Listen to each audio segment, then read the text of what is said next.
Hello traders, and welcome to today's daily summary. This is gonna be a very quick video to summarize what happened today. We have a continuation of the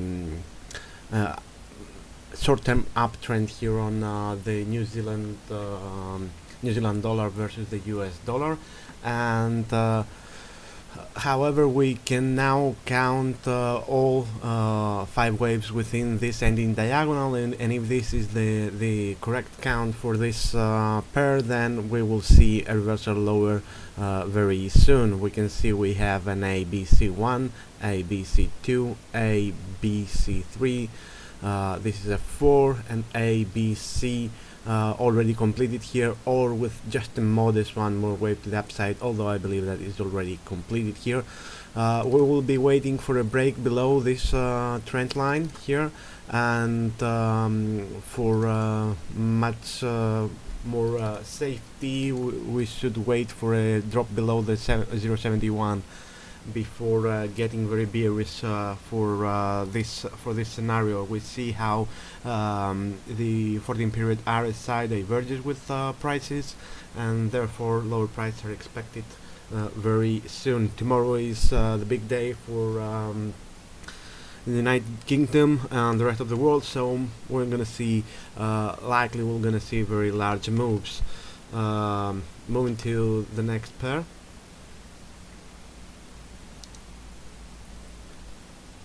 This is the loonie, the Canadian dollar,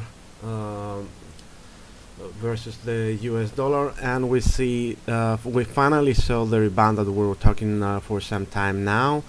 Prices attempted for another push lower. They were the decline was limited at the 78.6% Fibonacci retracement of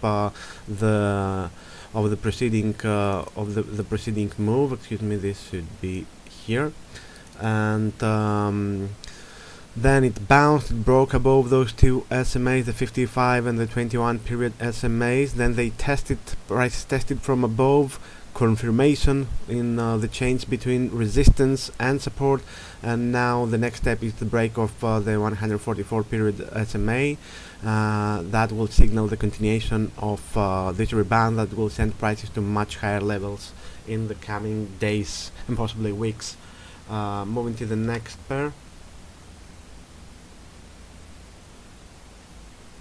This is gold, and as I mentioned with the latest update, the downtrend continues as expected after we broke this level here, which is at 1277, 1276.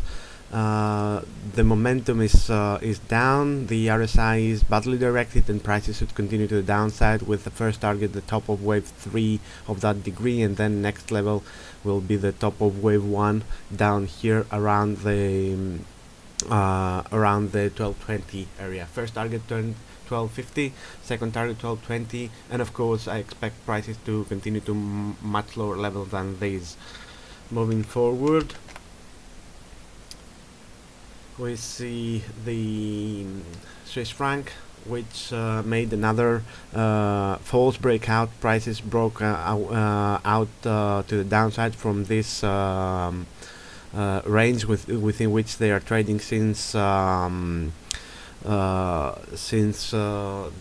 8th of this month of June, and they reversed back inside the range, and we can't be sure what is gonna happen from now on, but we need at least to see a break above all those SMAs that appear to be around the same level, and of course it will become more probable that our scenario, which expect a very strong reversal and rebound here, we need to see this level here, 96.70, 96.80 being broken to the upside.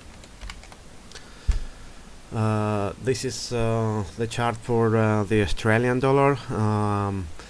We had to change again a little bit the internals of this last move to the upside, and we still believe that the end of wave 3 was here, but this was and expand it flat here for wave 4, and then we can count 5 waves if we dig into lower time frames already in place. This price action here, this dark cloud pattern on the 1 hour chart also looks very bearish. There is divergence between the price chart and the 14 period RSI on the 1 hour chart, but in order to gain more confidence in this bearish reversal, which we expect to happen, it didn't happen so far, we need to see prices breaking below the low of wave 4, which is at 0.7440. Let's go to the next pair, and this is of course the pair that we're looking mostly for tomorrow's events. This is the British pound, and pound did not provide us with some more signs or indications of what it will be the direction of the trend for now. It is moving sideways for the whole day.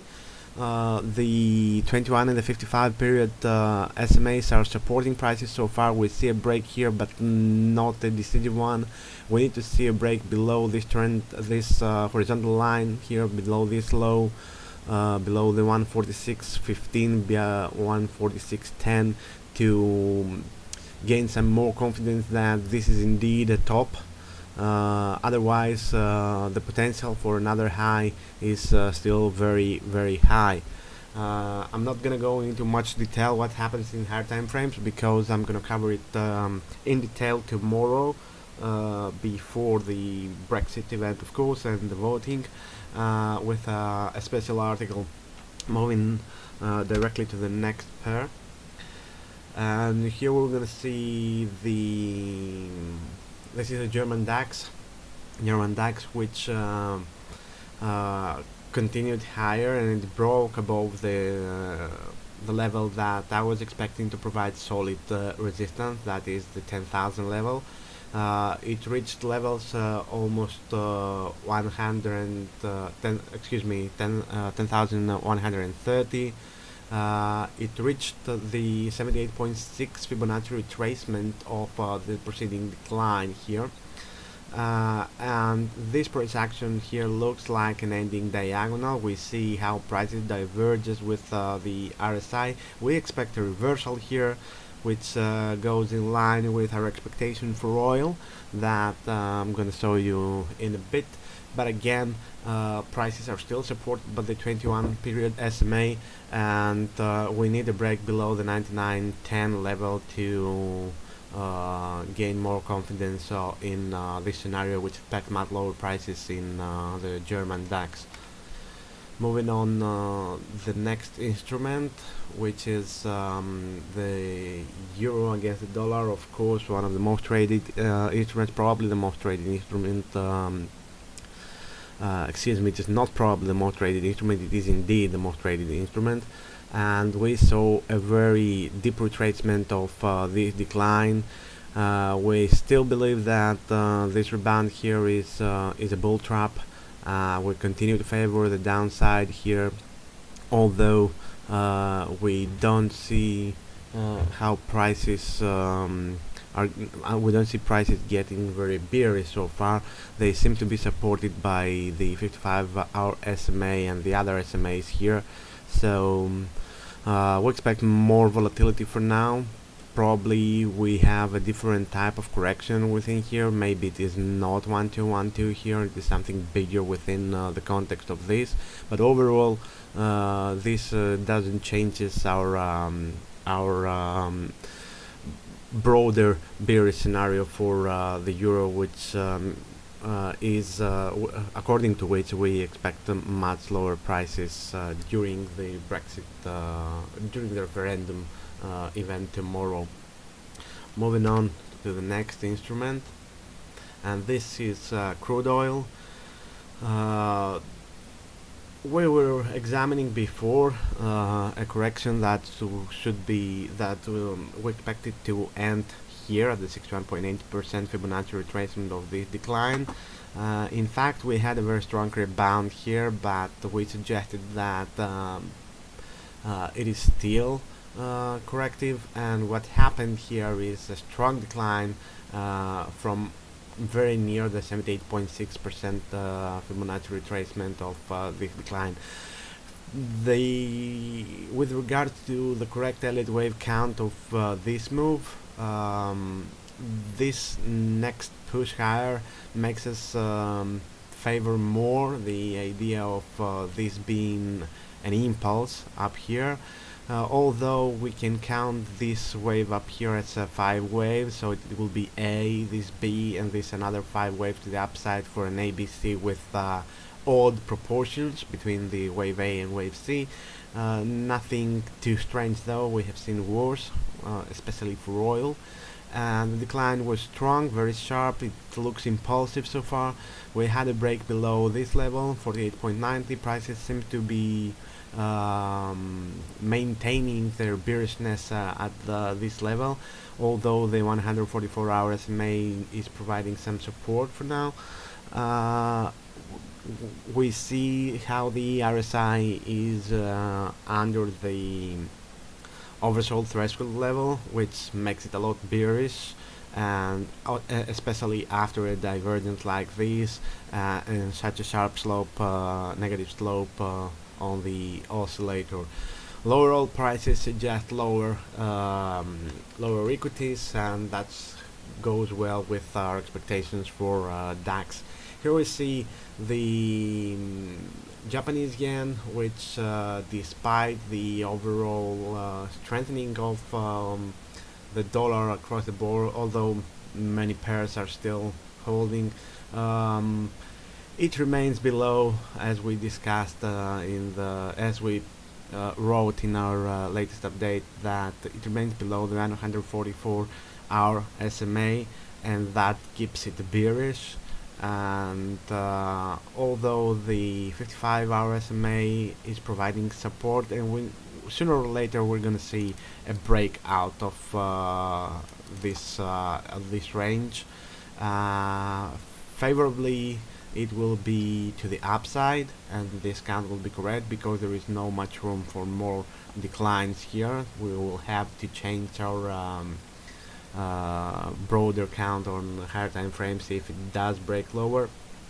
There's also a trend line that puts pressure on prices currently. It is here, as you can see. So we definitely need a break of this SMA to the upside to confirm our bullish expectations for the pair. For now, we remain bullish. We will become more bearish if it breaks below that level, and we will become more bullish if it breaks above this SMA here. So moving to the next instrument, and that will be S&P 500. As discussed for oil before, this choppiness continued. We were examining a bearish flag here for this move. It ended up that the flag is much bigger, but again we see weakness at the 61.8% retracement of this move, and we believe that given the whole weakness in crude oil prices, a breakout to the downside will follow here that will push the US stocks to much lower levels, and especially if the UK decides to leave the Eurozone, that will create an initial turbulence for the markets, which would mean lower prices for global stocks, etc. So that is almost everything. No, this is actually everything we had to show you today. So keep your trading safe during the event. Keep in mind that most brokers have changed their margin requirements. We may have very large moves during the event, but we'll give you more information about that with a special article about the referendum tomorrow. Have a nice day, and thanks for watching.